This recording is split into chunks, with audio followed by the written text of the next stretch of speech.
This is BiggerPockets Daily, where I read evergreen articles on real estate investing so you can still learn while you're on the go.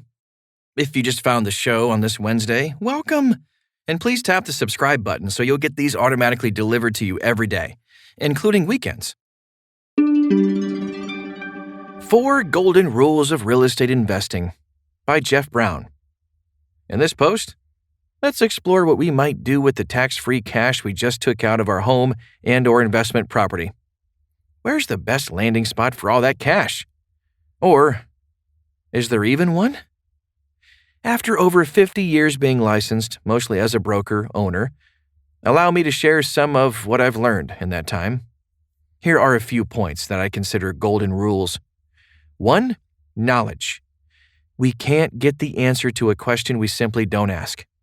2. Strategy. Everyone has their favorite. For most, a combination of thoughtful strategies has proven to be infinitely more productive than the one golden strategy, whatever that may be. 3. Expertise. A fancy word denoting that a person has the ability to do certain things at the expert level of execution. In my experience, this concept has been nearly reduced to rubble. 4. Experience. I mean, actual experience, not just years in the real estate investment industry. Experience in success, learning from disastrous failure, and accepting that you'll never know it all. You'll also never see it all. Investing is not one size fits all. I recently had a client pull out $540,000 via multiple refinances of several small investment properties. It was tax-free by definition. The monthly debt service on every property went down. What should he do with it? Experience screams the answer at me. There's no one right answer for every investor. Period. End of sentence. For this guy who's approaching 50 years old at the speed of sound, there are a very few solid answers, or should I say, solutions. He'd worked himself into, at one time, 10 duplexes, none of which is 10 years old yet. They appreciated like crazy due to the fortunate timing and strategic locations. At the time of purchase, I told him that they would appreciate.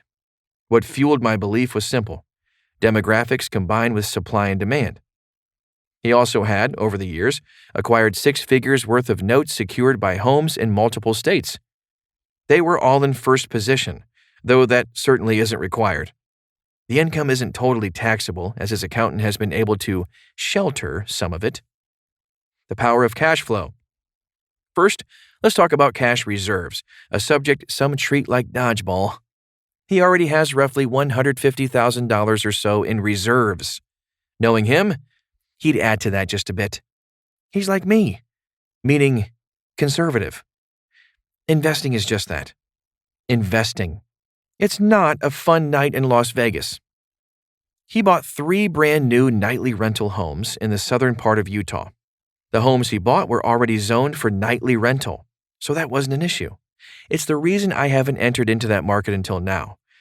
The huge majority of nightly rentals around the country are illegal in one way or another.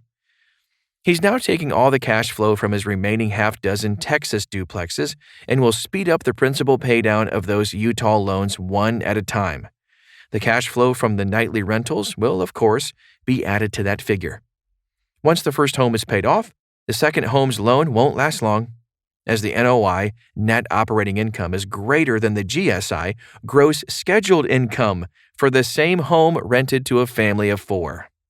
Free and clear, those Utah homes alone will conservatively give him, wait for it, 5 figures of cash flow monthly.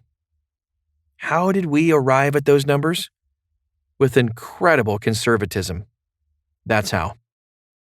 The management experts in the market told us all about demand, but we wanted to know about vacancy and operating expenses. Turns out that in a good year, the vacancy is roughly a couple months. In a down year, the vacancy runs more like 4 months, or twice as much. We then decided our numbers would reflect nothing but down years. See? Conservative is the way to go, as over the years, I've found nobody seems to mind when the numbers are better. We then immediately added 40% operating expenses over and above the 34% vacancy factor. We're also satisfied with the overall demand, as it comes from two completely unrelated sources. It's already been proving itself nicely, even with COVID-19. Note income and synergy. Though this post isn't about discounted notes, I wanted you to see how they can be used for far more than making a capital gain or simple cash flow. They can be employed in the use of actual synergy. That word has been bastardized to the point of worthlessness in this industry. Here's the definition: the interaction or cooperation of two or more organizations, substances, or other agents to produce a combined effect greater than the sum of their separate effects. What we're doing here is almost laughably simple in design. We're not just using the Utah property's combined cash flows to eliminate the debt, but also bringing in note income to enhance the process immensely. When the Texas cash flows are added, it builds upon itself. But then we don't apply the extra payments the way you might imagine. We are free and clear one property at a time. Why?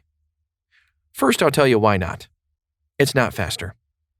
Typically, if all loans are paid down simultaneously, they'll all arrive at the debt-free finish line around the same time as my way. However, it depends on the starting loan balance. This assumes the same amount of cash is distributed in each technique. The key reason we choose to do one at a time is that the cash flow on the newly debt-free property will then be available if life intrudes. Always be thinking worst-case scenario, aka be conservative. Once he has one debt-free property, the second one will be debt-free much sooner due to the massively increased cash flow. Once the second property's loan is eliminated, the third property's debt will be gone before he knows it. It's about safety, right? If it's only a matter of a few months either way for the final results, why not have one, then two, then three free and clear income producers on the way? If the market changes or the national economy cycles into unfriendly times, how happy is he going to be that he has one or two properties without loans? Kinda sorta answers itself, right? Besides, when was the last time we didn't cycle into relatively bad times? Real synergy is the gift that keeps on giving. The takeaway. Please, please, please do not think I write this as a template. What we had him do was due to his financial status. That would include job income and status, income sources of investment income, investing experience, and most of all, his personal comfort zone. The comfort zone of the investor vetoes anything I might suggest. Think about it. Who's going to override your comfort zone? Okay, maybe the boss, right? But you get the point. The idea is, when you begin actually investing, you want to follow the principles that will get you to retirement with the most and best secured income safely. And never forget, we only spend after-tax income, right? There's a reason why we employ some of the principles spoken of in this post. Not all these principles are applicable to all investors, or even all scenarios. We're all different. Because we're intelligent beings, we apply the principles that work for us. Sounds simple, right? If only.